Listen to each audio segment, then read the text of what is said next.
fine. It's just like, this is stupid. Having all three of them is just, it's 300 gold. And it's one of the main things that's wrong with this build is when you get into your higher games, the position 5 is expected to give the mid player. The mid. Yeah. And you can't do that if you have 3 fucking tangos. So you're kind of learning bad habits. Yeah, like this happened as well. Like our mid was like tango, and I was like, yeah, I can't share my mangoes, dude. So I'm assuming you wanted to go over one of the Ogre games because you've been very interested in him, it seems. I tried playing core, and I'm just still not like up to that standard where. Have you been last hitting every day? Haven't what? No, I haven't. I've gotten good at last hitting in general, but it's not the last hitting that is causing me the problems. It's like, it's just that whole like sitting in lane, like just for like 4 or 5 minutes at the start of the game, depending on who I'm playing. It's just, and then farming at a point in the game when it just becomes like stagnant. I just don't. It really frustrates me. And I'm building shitty items as well, and it's just like spamming Ogre. Alright, yeah. So we can try and go over Ogre, but where's your? You're not online. Alright. So which one of these did you want to go over first?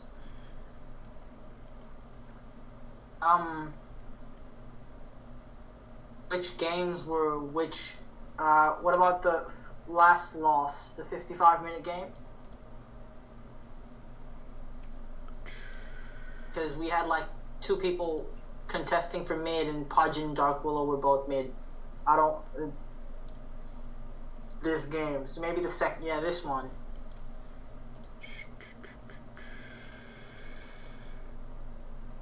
Dude, this shit, it just hurts seeing this. Like I just have a bad feeling in my stomach when I see this shit.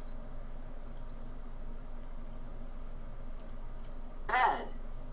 Huh? What? I didn't know it was that bad. Like the. It's super fucking memey. Like it works, but it's like you're spending 300 gold to not have regen problems on somebody that already doesn't really have regen problems. Like I get one of them, because you can make it into a wand, but like this is like half of a soul ring that you're just buying that doesn't actually do anything later on in the game.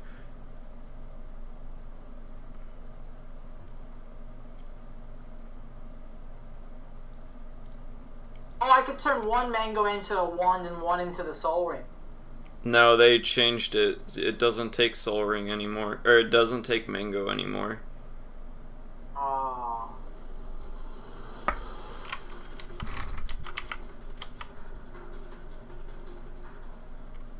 But yeah, one thing that I do like about Ogre is he's one of the few heroes that can go soul ring without going tranquils, because he has such a high base health regen. What, 5 or 4? Yeah, yours is 5.9.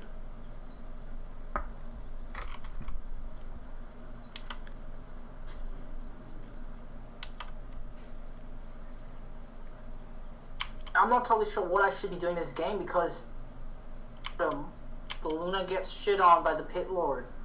But then our top was getting wrecked at the same time. Your priority is definitely the Luna.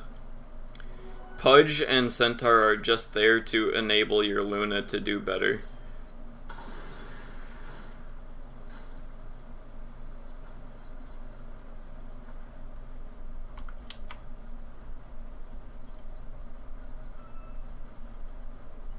This is very good. I like this. You should stay on him a lot more though. Or you should have. Yeah. Like if you stay on him here, aside from the Spirit Breaker, he can't really come to lane because you just smack the shit out of him.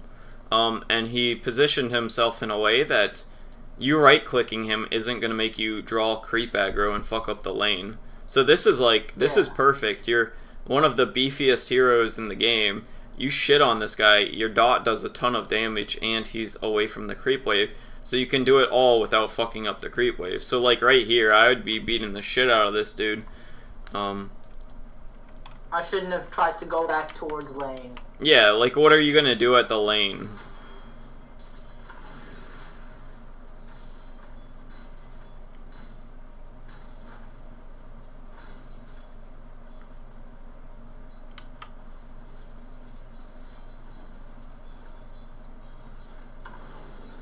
And like right here, all of this is just because you don't have tangos.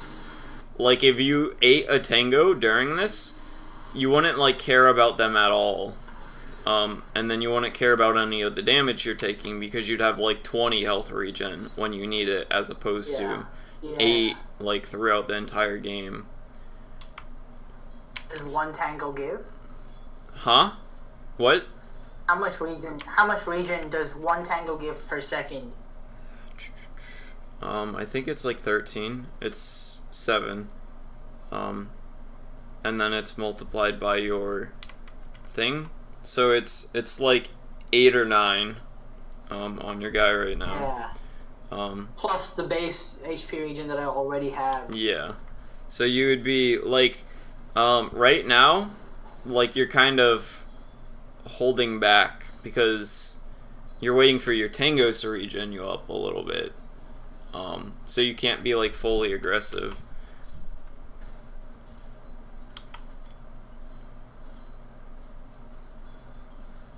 I would also rather see, if you want to do some stupid shit, I'd rather see you go for 2 branches instead of the second mango, because that allows you to get your wand sooner. And that in and of itself gives you half of a mango of regen over the components, because you'll have 1 health regen from the mango, and then your 2 branches with a wand turn into a half health regen. So you're spending the same amount of gold to be able to get this at the side shop, and it's not sidetracking from your build so much. Like getting the second and the third mango are literally just a complete detour from all of the items that you want to get. But these branches build into an item that you probably want. And if you have wand, soul ring, and like mana boots, you have mana for the rest of the game. And you have a ton of health regen because you get the that might be overkill actually. I haven't played this guy enough to be able to say, but you get the 2 health regen from this, you get the 1.5 from wand, you get 8 strength, which is multiplying all of your regen, so you're probably running around at like 13 health regen with soul ring and wand. And then you can get mana boots later on, more for your team than for yourself. Yeah.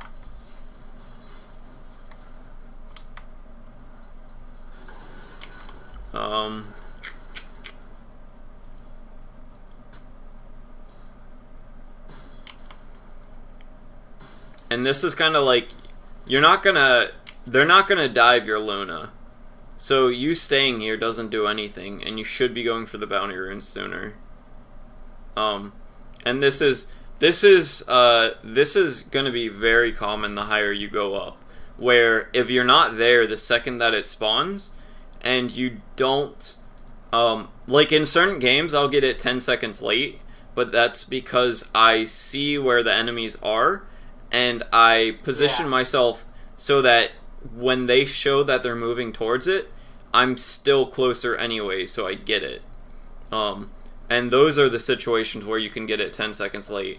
But here, especially with the dual lane, if the Spirit Breaker's any good, which he seems to be playing like, he's going to be at the bounty rune at the 2-minute mark, because he knows he's not going to do anything in the lane.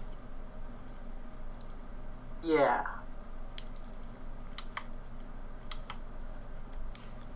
Because I feel like I would have died if I just went in to get the bounty rune in between the Spirit Breaker and the Pit Lord. If you went there at the 2-minute mark, you would have been fine.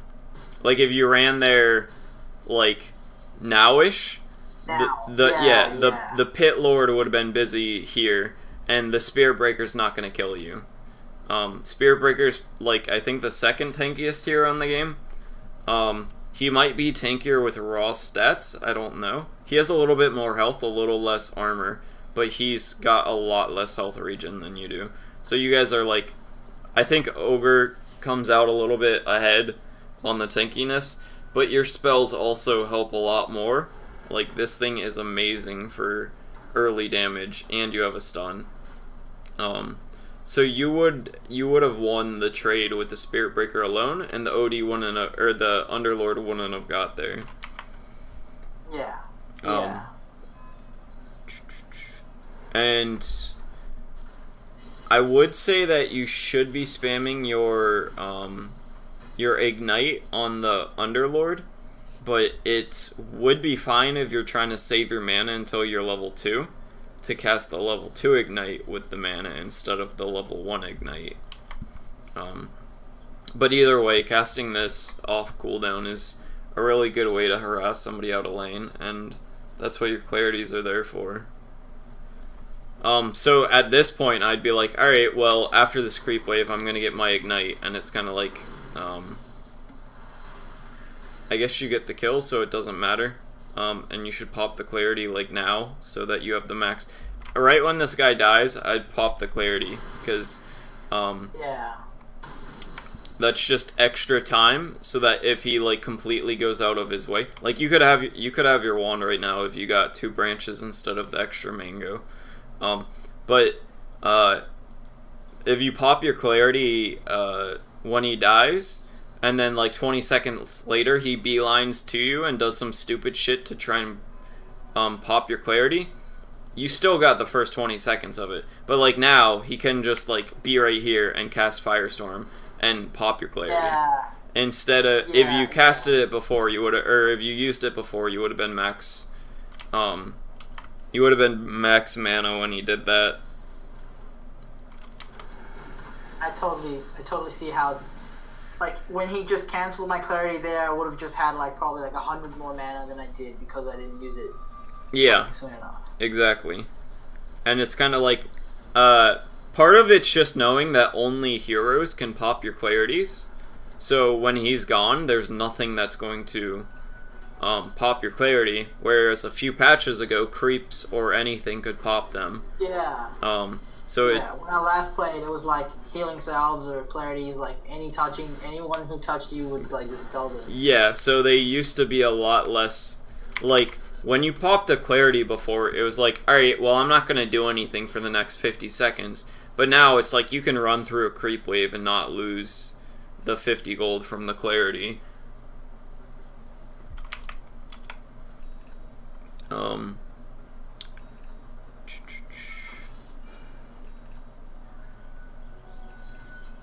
At this point, I think I just don't know what to do in the game, like, what I should be doing. What you should be doing is getting wards out for the SF and for the Luna, for the Spirit Breaker. So a ward, if you're gonna leave the Luna alone, you want to at least have a ward right here, because she can pretty easily get gone on by these two. And if you have a ward here, you'll have complete vision of that beforehand. Unless the Spirit Breaker does some shit like runs this way and then like waits here to charge the Luna, which is a very unlikely thing to happen, but it does happen. But Dota is all about risk, and you're not too worried about that 5% chance happening. And then a ward, like, if you can get it at nighttime, like here or here, would be really good when the creep wave's at his tower, but it's daytime now, so it's kind of late for that. And then aside from that, you can't really do anything mid, unless Pudge gets a hook which he's probably not going to. Except to save you, lol. So I think right now probably the best thing you could do is go fuck with the gyrocopter or stack for the Luna.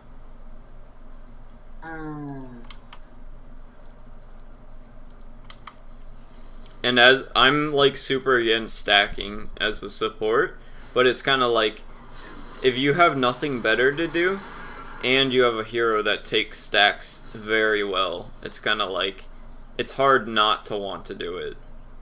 Like right here, you could have stacked that. Yeah. And that sentry is a horrible sentry. Even if they have a ward there, it like doesn't really matter. Like that's too deep, too early for it to be beneficial for them. Because what your heroes aren't often gonna be like your Pudge. If he's ganking, like it might pick him up, but like they're not gonna really run deep and place a sentry ward just to see if a Pudge crosses this way. Because a Pudge could very well just cross this way instead, or like this way, or whatever. And then this is just completely useless. So if you're gonna pop a sentry down, that's just. Have I explained warding to you yet? I think I used the word line of aggression.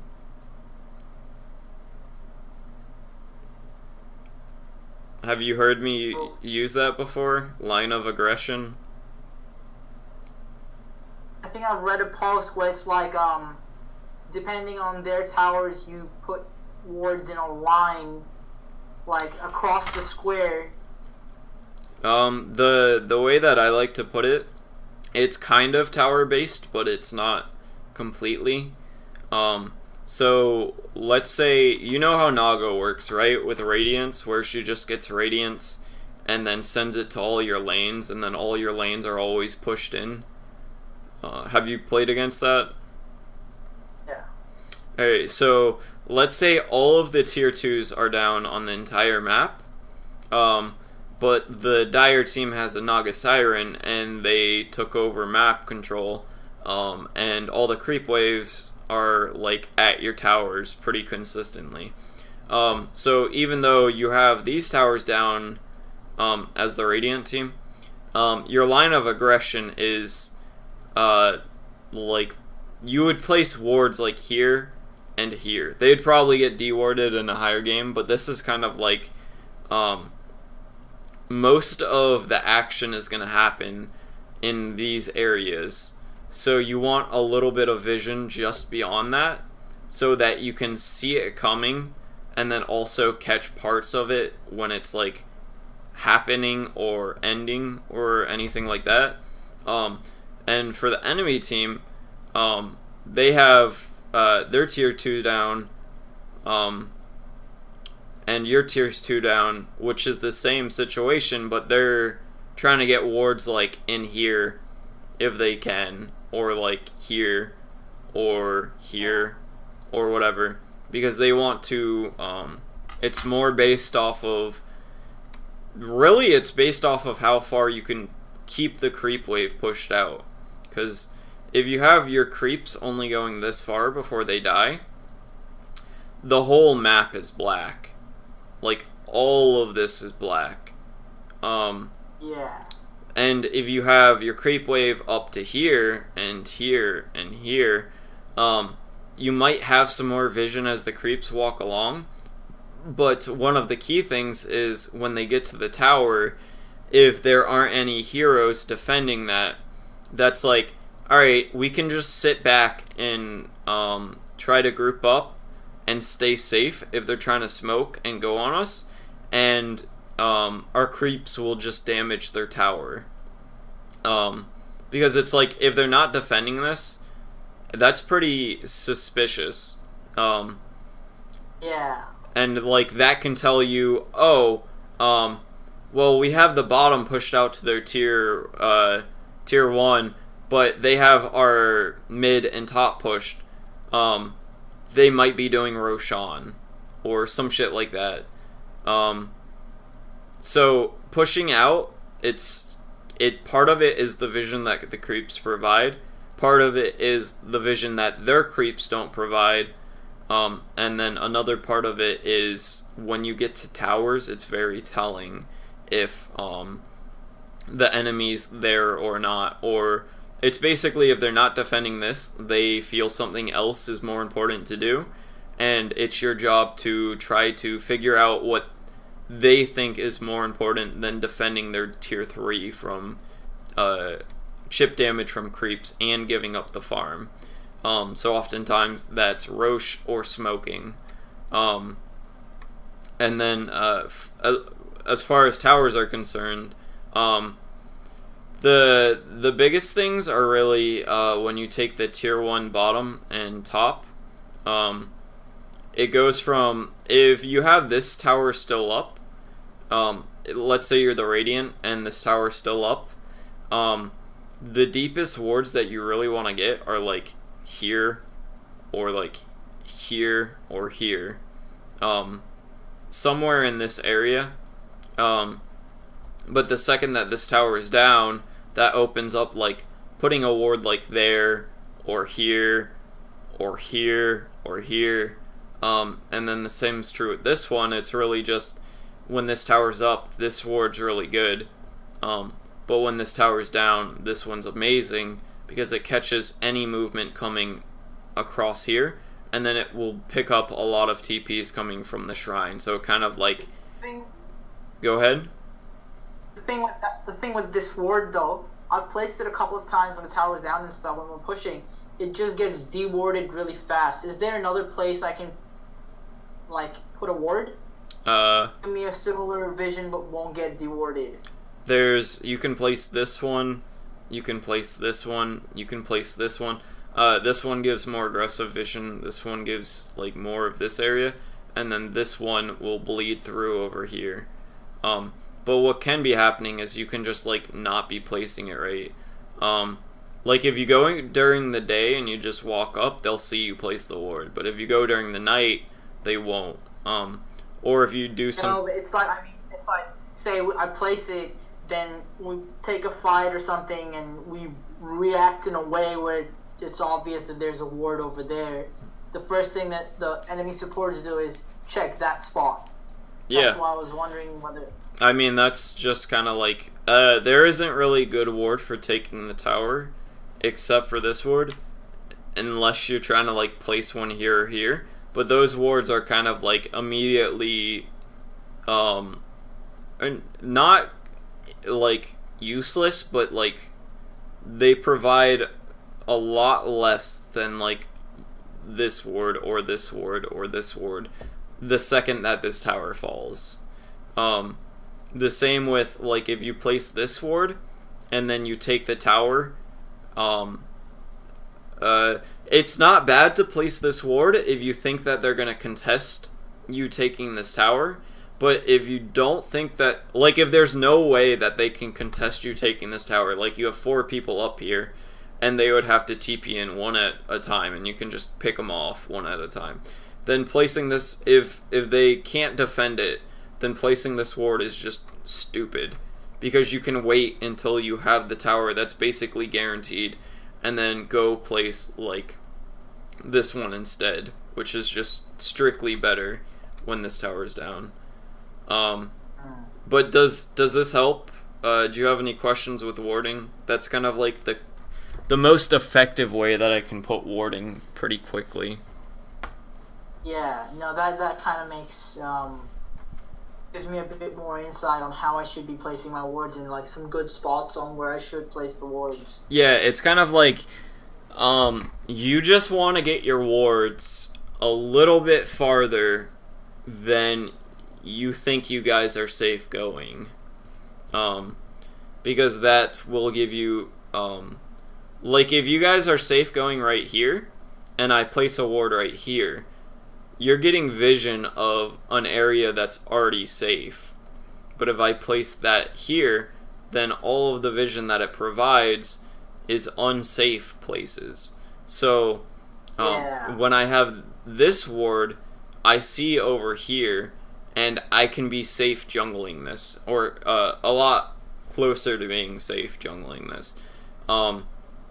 And if I have like if this is like the safe area, and I place a ward like here, I can see them coming to try and kill me when I'm in the like borderline unsafe area, which essentially extends your safe area to farther out because you can see them and then react and run back in. Unless they have like a Wisp or a Furion or some shit, then that kind of changes it. But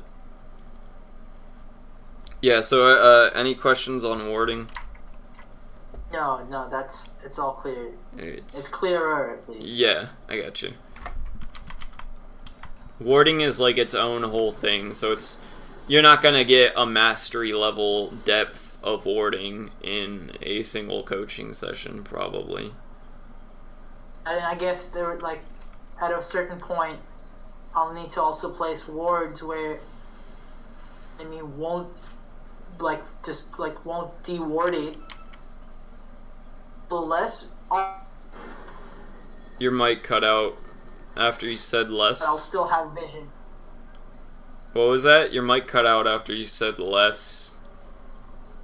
I might need to place a ward in an unconventional spot to get to make sure the enemy doesn't de-ward it and get like a little less vision. Or it still I think there. A lot of what de-warding is just you ran through a ward when you placed the ward.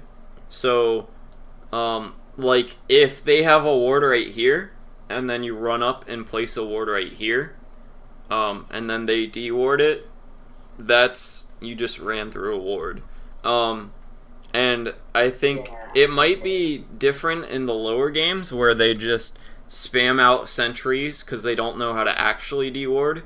But in higher games, you can kind of get away with these wards because they're really good, and if they get quickly de-warded, it at least tells you that they have vision of whatever path you took going up to it.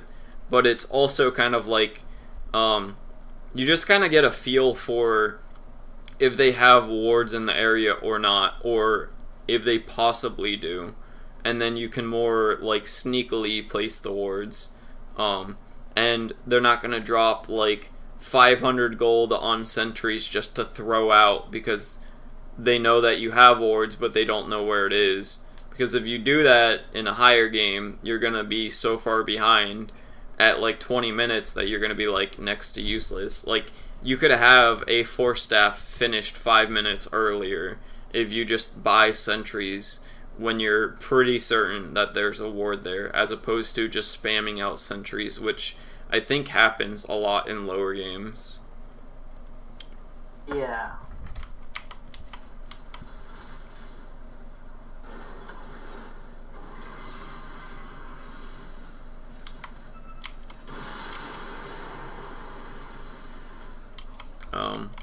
I haven't actually talked about a lot of your Ogre play.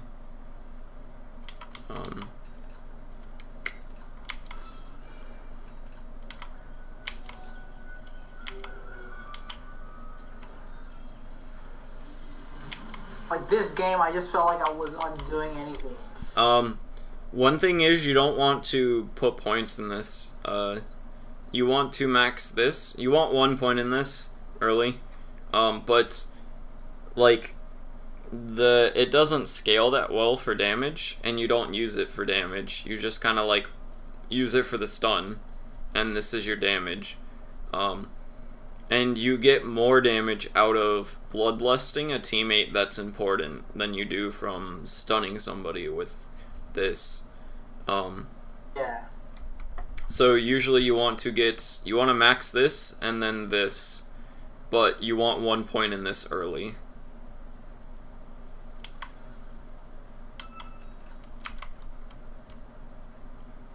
I think I realized the importance of bloodlust by the next game or something, or I just started getting, I forgot what it was, but I started doing a different skill build.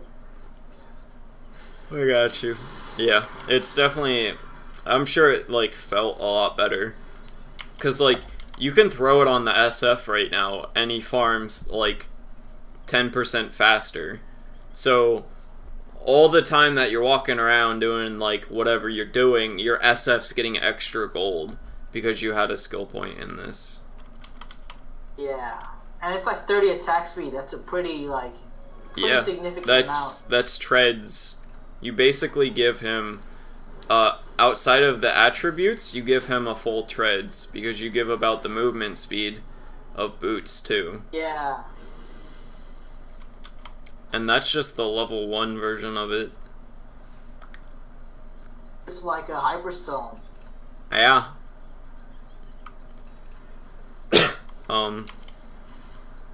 So a lot of this is you don't have the bloodlust and you don't have good wards to find the spear breaker. And you guys don't really have kill potential outside of the pudge. So you should really just be stacking and defending heroes.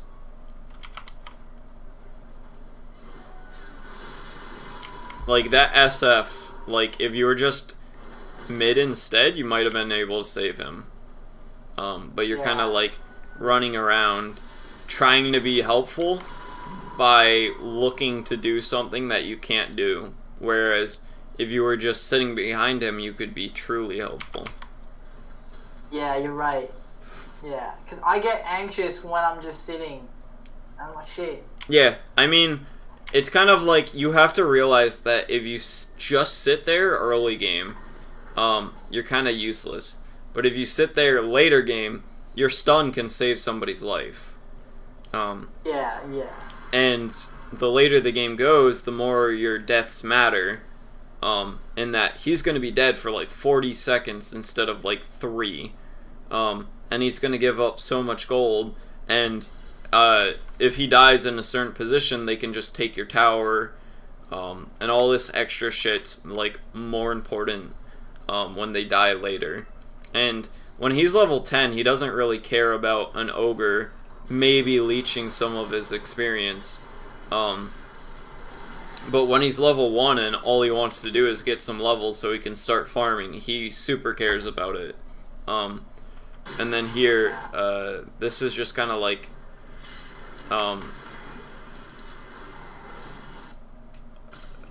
you should have stopped this TP because it's like,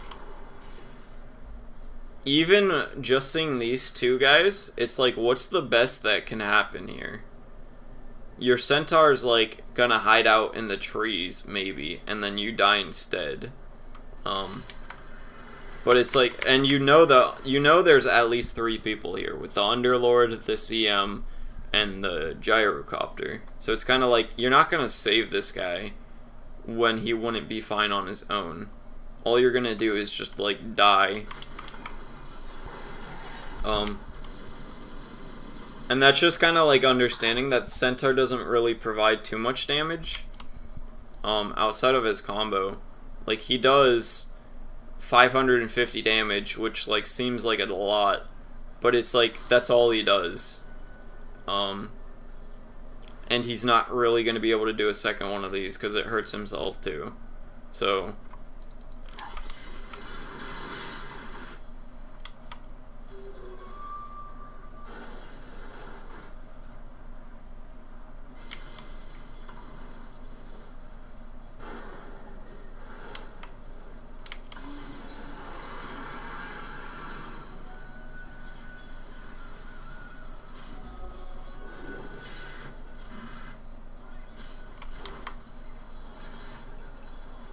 and here you should really have a ward up for your Luna. Like if you bloodlust her, and then go place the ward and then bloodlust her again and like stack some camps, you would probably in the game feel like that's not really helpful, but it's super fucking helpful because her with bloodlust means that she can take 2 camps.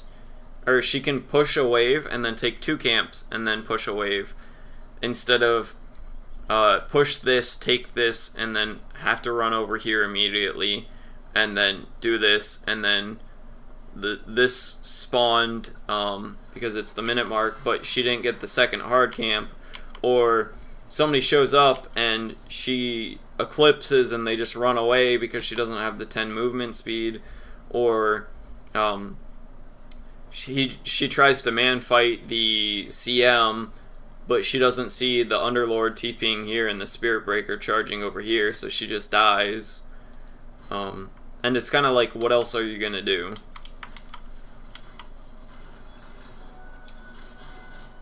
Yeah, no, I think in a game like this, you're right with what I should be doing. It's just, I don't know, it just didn't come to my head at all. yeah, it's, you gotta look at what needs to happen, and what needs to happen this game is the gyrocopter and the Underlord the OD need to be shut down. But then you have to look at what can you actually do, and you can't do either of those.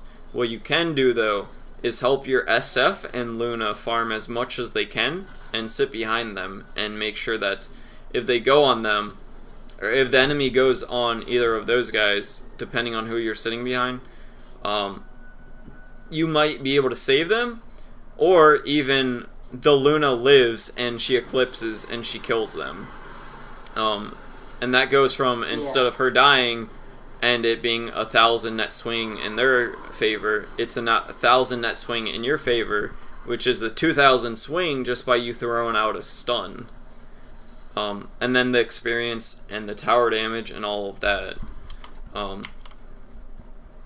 So what I think probably would have been best is, again, I would probably try to get a ward for your SF and sit behind your Luna, or get a ward for your Luna and sit behind your SF, or just get wards for both of them and sit behind whatever one you think's most susceptible to dying. And this game, because your SF is going the magic build, I would probably sit behind your Luna, because what this guy wants to do is farm and then pick people off with Yules and his ult, and then farm more. And he can farm safely because he can just Yules and blink away and shit, and he's like super quick. Yeah. So your Luna's a lot more vulnerable, and she's more focused on just getting her farm and surviving until the later game. Like, the SF has his items now. What about earlier on in the game? Well, the thing with SF, if you threw out a ward like here, or I didn't know I could ping in replays. That's stupid. A ward like maybe here to catch charges coming this way, and this way. Like it's still hard to cover all the ways that mid can get charged by the Spirit Breaker. So I probably would have, how do I put it? The best case scenario is you take a fight bottom, your Luna eclipses, and then you're like, alright, she doesn't have any kill potential anymore. I'm going to throw up this ward and go sit behind the SF, and maybe we can get some kills with him. And then I guess I just look at where the enemies are showing on the map and play according to that. So if they're showing like 3 bottom and they're like slowly setting up for a gank, TP to the shrine and go try and sit behind your Luna.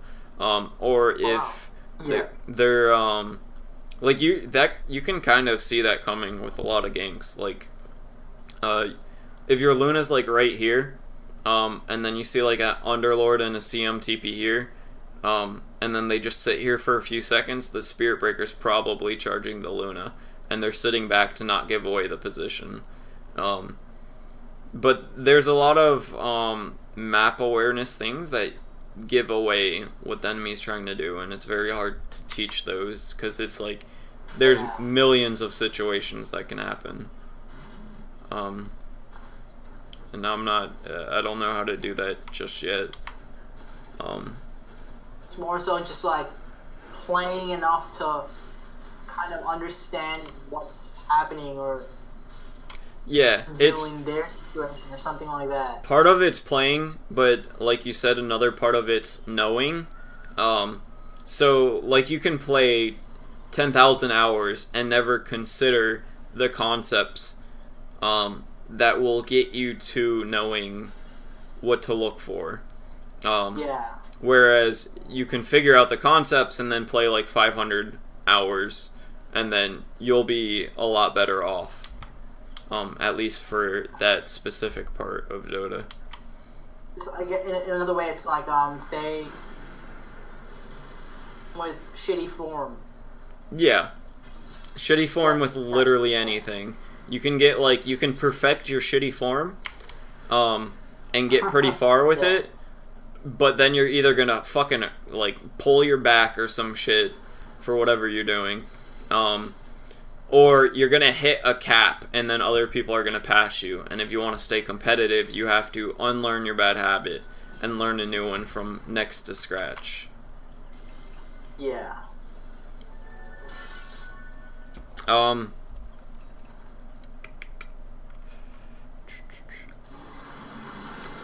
think we talked about a good bit, and I think we should call it here-ish.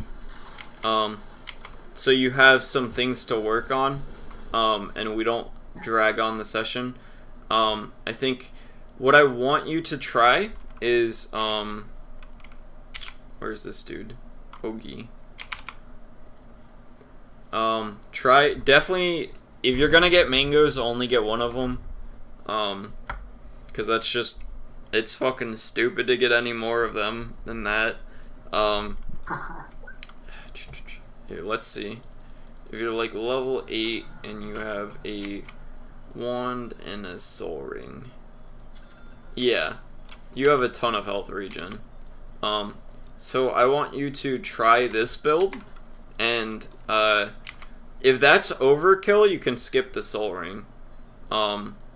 But like going this build, it makes you super tanky with the extra 6 strength and the 2 health regen.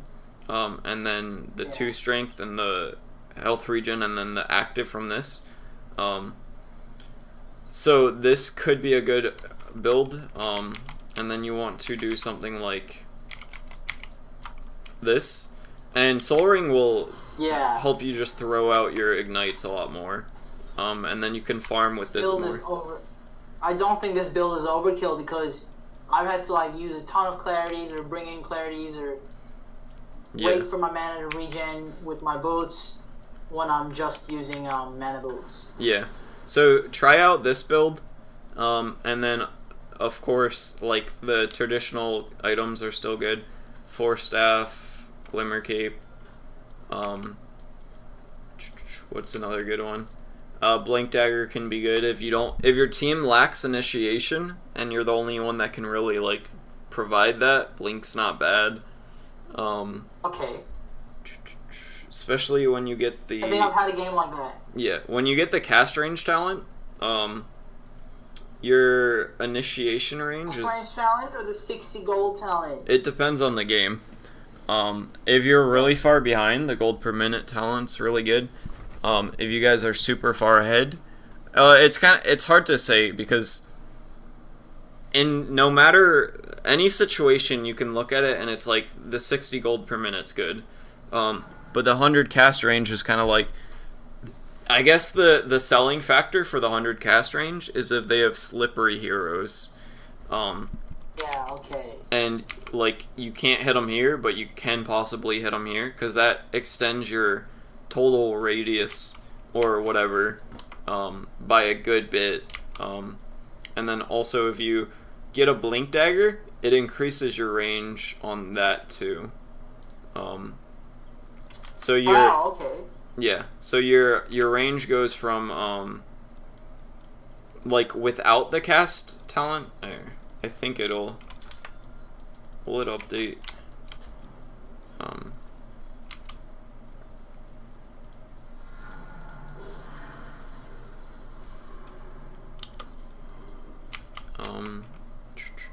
Free spells. Huh. Okay. I don't know if that updated or not. I don't think it did. Does it work on the blink dagger? Maybe not. I'm pretty sure it does. Yeah. Okay. So, if we look at the circle, how blink dagger works is if you cast it beyond the range of the cast, it's reduced by 20%. So without any bonus cast range, if I try to blink here, I'll end up like right here when the max is right here. But with me blinking at the ward, which is about max cast range, I can go beyond it. So what that means is not only does the cast range increase your cast of this by 100, but it also increases your blink dagger range by 100. So it increases your catch range by 200. Yeah, and everything else as well, like Glimmer and Force Deafing Allies. Yeah, you can Glimmer from like the other side of the fucking map. So yeah, this is really good for if you need to catch people out. And then the health talent. This depends. It's probably like if you're sitting behind your team, back behind your team, and you're not getting gone on at all, and your team right clicks, this is really good. But like if your stun's super important and they're trying to kill you off, this is really good because it's fucking 600 health. Really? Yeah, it's 20 health per strength, and it's 30 damage, and it's whatever health regen. And then this is like, you should be able to tell in your games which you need. Like if you have Ags, this is pretty good. But like, if you want to run around and like accomplish things quicker, like push out a wave or get there to save somebody or whatever, I guess just try it by feel for the 25 talent. Yeah. But yeah, so any final questions? So that's all good. I'll try it out and see how my games go. And hey, sounds good. Yeah, get a few more games in on him, and then we can try and get a lesson in. We have until the 8th.